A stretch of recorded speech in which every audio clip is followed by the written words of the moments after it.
send us your sources, and, well, we're here to pull out the really useful, interesting bits, help you feel in the know, without all the noise. Exactly. And today, we're diving into something pretty fascinating. Everyday conversation.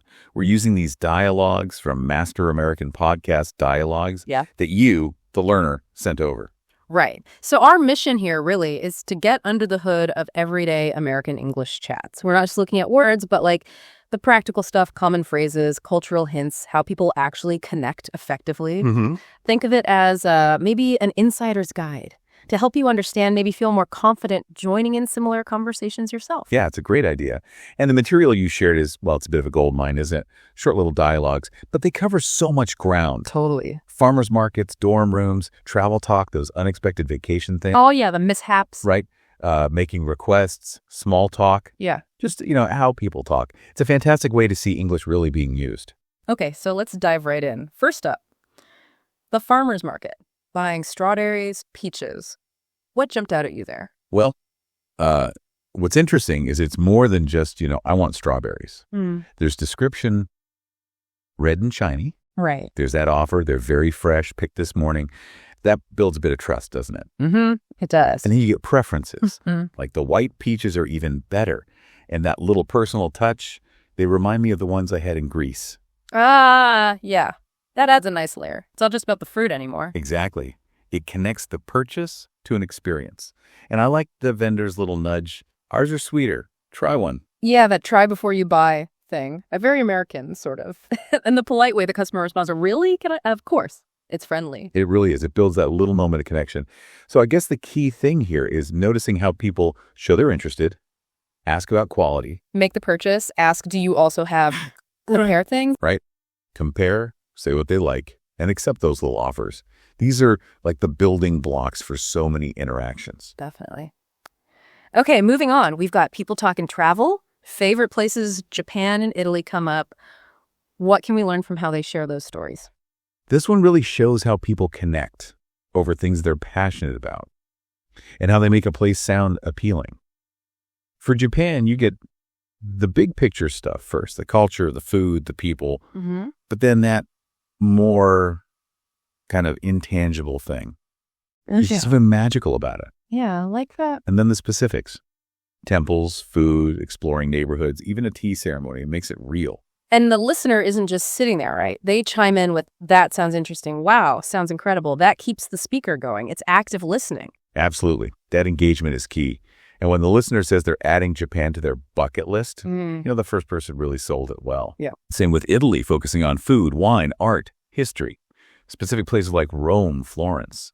So yeah, the takeaway is how people ask about favorites, share enthusiasm with feelings and details, describe experiences vividly, and respond in a way that shows genuine interest, keeps it flowing. Exactly. Okay, so from lovely travel dreams to, well, vacation mishaps, we get 2 stories about crazy experiences, very different definitions of crazy, it seems. Yeah, that's what's fascinating, how subjective crazy can be. One person's crazy spending a fortune just to sleep in a fancy hotel. Right. Which, okay, maybe a bit wasteful, but the other one is like actually crazy getting robbed on a solo trip. Yeah, definitely. The reaction, wow, that's crazy, works for both, but wow, different levels. So beyond the surprise, what's the communication takeaway here? Well, notice how direct the description of the bad event is. Yeah. I got robbed. Not much drama initially. True. But what's really interesting is how the experience shapes their view on solo travel afterwards. One person still valued the independence, enjoyed my own time. The other drew a very firm line, I'll never go on a trip alone anymore.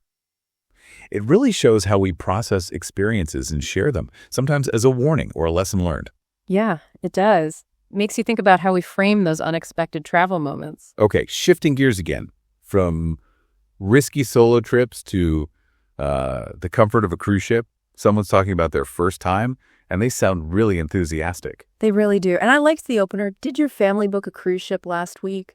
Just a casual, natural way to ask about something recent. And then it's just a flood of positive words. Amazing, perfect, wonderful, delicious. Yeah, and what stands out is how they explain why it was good. Yeah. Using that comparison, like a 5-star hotel. Yeah. That's relatable. Right. And highlighting the practical stuff, hotel, transport, living space all rolled into one, plus the sensory things, the sunrise and sunset, the professional service. And the listener is clearly drawn in. Wow, tell me more. That's a great invitation. It is. And that final strong recommendation, you must experience that. You will not be disappointed.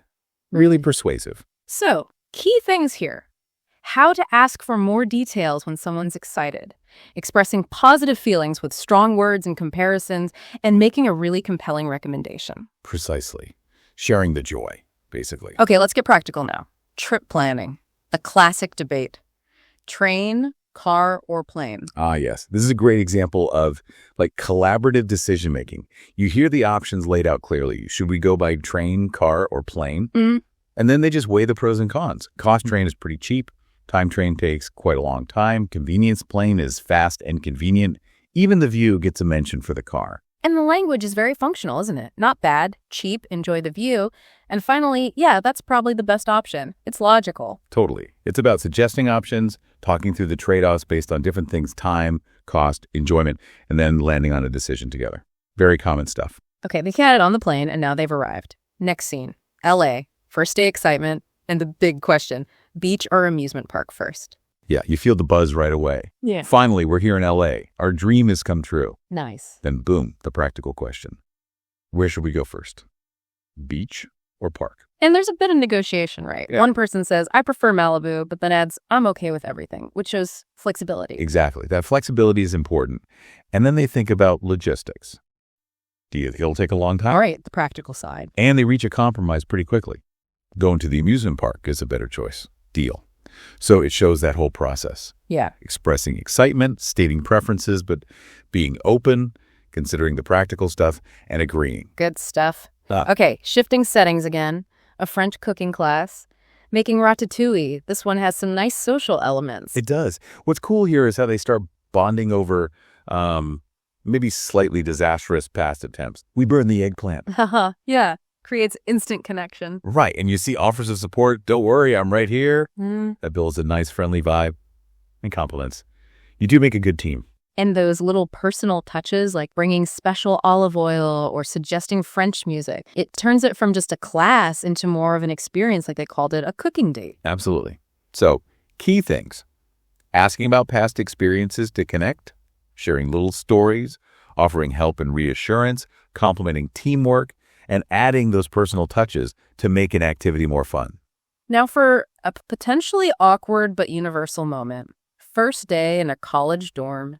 2 freshmen meeting. Oh, yeah, this is a classic. You get the standard intros. Hey, you must be Kevin. Yeah, that's me. Nice to meet you. Very typical. Ensuring basics where they're from. Houston, Brooklyn. Starting to find those connection points. And that detail about the moms crying and leaving snacks, that's so relatable. It's a shared vulnerability almost. Totally. It breaks the ice. And even the simple act of choosing beds, which bed do you want? I don't mind. You pick. Shows consideration right off the bat. That's a nice touch. Then discovering they both play guitar. Another common interest. Mm-hmm. And it ends on that hopeful note. Let's survive freshman year together. Deal? And maybe even enjoy it. Setting the stage for friendship. So, important stuff here. Standard intros, sharing background to find common ground, showing consideration, finding shared interests, and looking ahead positively. Exactly. Textbook first meeting. Okay, from the dorm to a public space. The bus stop. Strangers making small talk. Perfect example of connecting over a shared minor annoyance, the late bus. Mm. The opener is the number 32 bus late again. So common, so low risk. Right. And the shared sigh, yep. And always when I have an early meeting. Instant tiny bond. They share where they're going work, uni, and then make that simple social offer. Do you want to grab a seat together? Nice and easy. Yeah. So just takeaways. Simple ways to start chatting in public, bonding over everyday frustrations, basic info exchange, and making those small, polite social connections. Okay, next up, a few quick hits, everyday requests, borrowing a phone, needing a charger, running out of shampoo, very practical stuff. These really highlight the polite formulas. Do you mind if I use your phone? No. And the standard helpful reply, oh, no problem at all. Here you go. Plus giving that quick reason, my phone's battery is almost dead. It helps. And we see simple problem solving too, like asking someone else for the charger. And with the shampoo, that discussion about maybe trying a cheaper brand together. Yeah, navigating those shared household needs. So the key things are those polite phrases for asking and offering help, giving brief reasons, making suggestions, and compromising on everyday stuff. essential life skills, really. Definitely. Okay, another relatable one. Students struggling with math and it's cold. Yeah. It shows how easily conversations shift focus. They're stuck on the math, then someone notices the environment. Is it just me, or is it getting a bit cold? And the request is polite but direct. Can you turn up the thermostat? It's chilly. Followed by the easy agreement. Sure, no problem. Simple problem, simple solution. Exactly. Just shows casual ways to mention shared discomfort and make a simple, polite request. Next, being late for a movie and losing glasses. Everyday dramas. Totally. The apology for being late. Sorry I'm late. Traffic was insane. Standard stuff. Right. Then checking the time. What time is the movie starting? That relief. Oh, how lucky. Thought I couldn't make it. You feel that little wave of relief. Mm-hmm. And the lost glasses scenario, it shows how talking it through, retracing steps out loud can actually help you remember, where did I have them last? It really can. Just verbalizing helps. So, learnings here. Apologizing for lateness, checking schedules, expressing relief, and using conversation as a tool to solve those little everyday mysteries like lost keys or glasses. Our next set involves minor disagreements and simple transactions. First, the dog walk debate. Rain or no rain? Yeah, you see the two sides clearly. One's ready. Let's take the dog for a longer walk. The other's hesitant. I don't think it's a good idea. It's still raining. And the reason comes out. I don't want Max to get dirty. A practical concern. It shows how even simple decisions involve weighing different factors. Right. The second bit is just a quick gas station interaction. Filling up, asking about almond milk. Very straightforward. Highlights that efficient language for simple transactions and inquiries. So observing how different views are presented, even on small things, and how basic transactions work. Exactly. Okay, we're nearing the end of the dialogues. This last batch covers home life, forgetfulness, chores, and some social bits. Dinner plans change because someone has a headache. Yeah, you see the concern. Oh my, are you okay? And the flexibility to change plans, ordering pizza instead. Then forgetting to mail a package, so relatable, and the plan to fix it. I'll visit tomorrow and use the express service. Problem, solution. And checking the mail, finding only junk. A daily ritual for many. Plus that common scheduling conflict when trying to plan a chore like cleaning the garage. Oh, sorry, I already have plans. Right, real life happens. Then there's the dad and kid trying to find the baseball game on TV. Using the internet to solve the channel mystery shows how we use tech for everyday things. And then just simple dinner table chat. Complimenting the food. This looks amazing. So tasty. Asking for the salt. Can you pass the salt? Universal. Making small talk about the weekend. Seeking advice about plants. My plants are withering. Right, asking someone knowledgeable. And then suggesting social things when bored. How about a movie night? Or let's invite friends over. And those restaurant and hotel interactions, ordering food, checking in, running into someone you know, asking about the gym. Standard service encounters. Plus those little helping out moments. Groceries, homework help, and the coffee shop encounter running into someone. Quick chat about work. Making vague plans to meet again. Wow, okay. We really did cover a lot of ground there, analyzing those dialogues. We really did. So just to kind of wrap up, this deep dive into the Master American Podcast dialogues has, I think, given us a really granular look at how everyday American English conversations actually work. Yeah, we've touched on so many situations. Shopping, talking, travel, the good and the bad, planning things, dorm life, cooking together, bus stops, asking for help, small talk, dealing with little problems. All sorts. And for you, the learner, we hope this gave you a kind of shortcut, a way to maybe recognize common phrases more easily, understand some of those subtle cultural cues, and just see effective communication strategies in action. Right. The goal really was to help you feel, a bit more confident or comfortable if you find yourself in similar situations. Definitely. So maybe a final thought to leave you with. How much more could you pick up just by actively listening for these kinds of patterns? The phrases, the way people take turns, the little agreements in the conversations happening around you every day. That's a great point. And maybe think about what other everyday scenarios you encounter. What other kinds of conversations would be interesting to really deep dive into next time.